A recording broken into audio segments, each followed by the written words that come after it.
Texas and Rick Barnes in Tennessee in the Sweet 16. It seems inevitable at this point. 4 straight for the Vols. March Madness keeps delivering for Tennessee, and we've got a huge Sweet 16 class here in 2026. The number 6 seeded Tennessee Volunteers taking on the number 2 Iowa State Cyclones, and in this one, it's a defensive war. I mean, someone might die. These two teams are, in my opinion, the 2 most physical teams in all of college basketball, maybe outside of Houston. In this video, we're going to be breaking down how both teams got here, key players and matchups, advanced stats and tendencies, X factors, and exactly how each team could win. Let's dive in.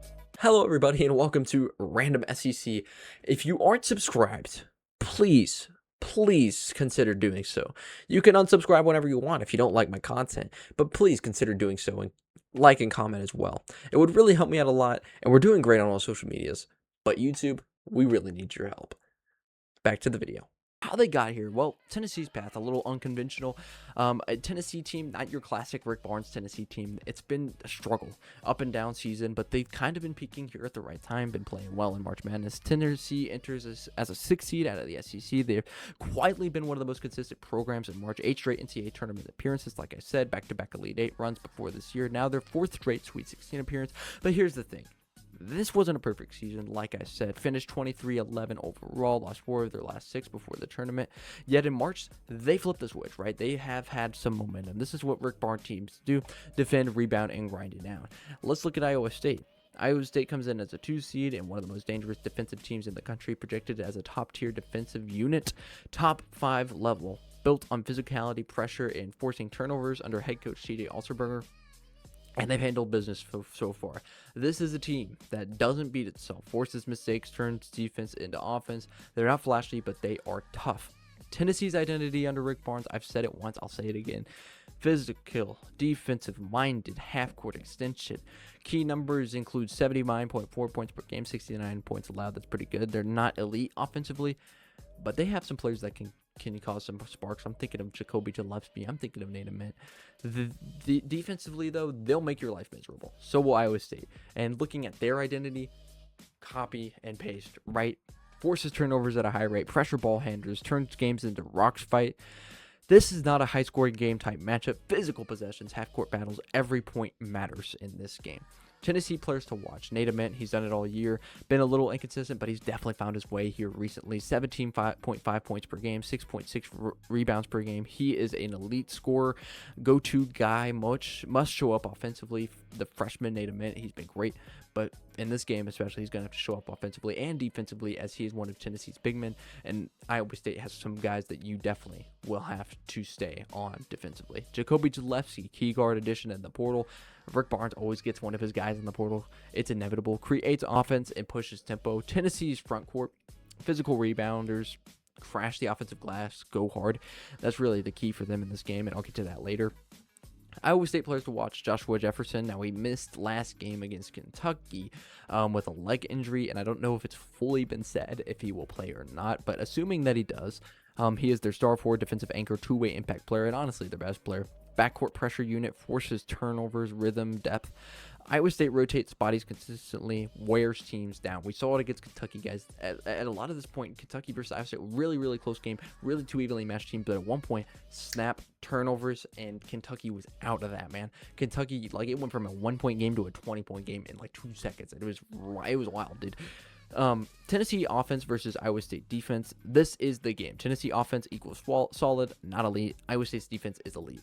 If Iowa State forces turnovers, game over. Like I said, against Kentucky, I think Kentucky had like 23 turnovers. It was insane. If you can hold on to the ball, Tennessee, though, I feel like you have a really good chance in this game. Half-court execution. This is the big thing. When you have defensive rock fight teams like these two, no transition game here. This will be set plays, shot clock situations, tough shot making, which team executes better in the half court. That's kind of the X factor for both teams. But let's look at X factors other than that for both teams. Tennessee's X factors: can they limit turnovers offensively, rebound, huge strength, just be physical, shot making in late clock situations? I'm looking at Jacoby Gillespie, maybe Nate Mint, I don't know. Iowa State, turnover margin, that's where they get you. Defensive pressure consistency, can they generate enough offense is always the question for both these teams.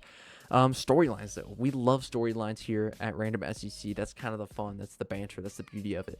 Rick Barnes Final Four chase. Tennessee Final Four chase. Tennessee's never been to a Final Four. I know all Tennessee fans know it. It gets rubbed in their face every single day. Can this year be the year? It feels like, sometimes when you have one of these teams that it's not the best Rick Barnes team, I don't feel like anyone really says that. But it feels like sometimes those are the years where you go crazy, where you go on a run. It's happened before in the SEC.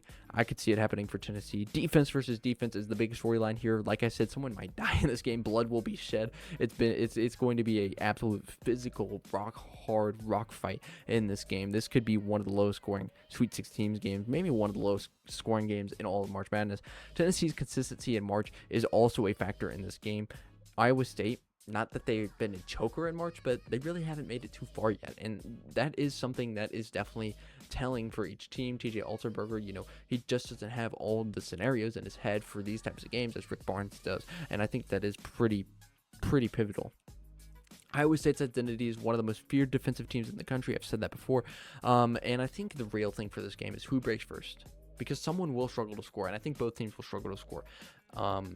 It's not one of those games of run types games, but a team will go on a run. And whether it's Iowa State, whether it's Tennessee, can you respond to that run and go on your own? And that's going to be pivotal in this game, because if you could respond to that, I think you have a good chance of winning. How Tennessee wins: control the glass, limit turnovers, grind the pace, aim at carries offensively. It turns into a physical, ugly game. Tennessee thrives, but same thing for Iowa State. I think what I'm going to need to see from Tennessee is one guy take over. Last 5 minutes, last 10 minutes of the game, one guy take over. Whether that's Jacoby Gillespie, whether that's Nate Aman, I don't know. But one guy just gets to the bucket. At the end of the day, this game's simple. Who wins the turnover battle? That's who I think wins this game. Tennessee has experience, physicality, March Madness, March success. But Iowa State might have the best defensive team Tennessee's faced all year. I don't think there's any question about that. And that's why this is a coin flip, essentially. I think most people are picking Iowa State. I picked Iowa State in my bracket. But I would not be surprised if Tennessee and Rick Barnes pulled this one off, and I'm really rooting for it. Expect low-scoring physical play, late-game drama, and honestly, first team to 70 probably wins. I think that's a pretty good parameter to go by. First team to 70, that's what I'm going to say. Who you got in this defensive showdown? What say you? Drop your predictions below and subscribe for more March Madness breakdowns, more college baseball, college basketball content for your Tennessee Volunteers. Go Big Orange, because we're covering every big game. Most Tennessee games. We'll try to get to them all. And I'll see you in the next one. Random SEC out.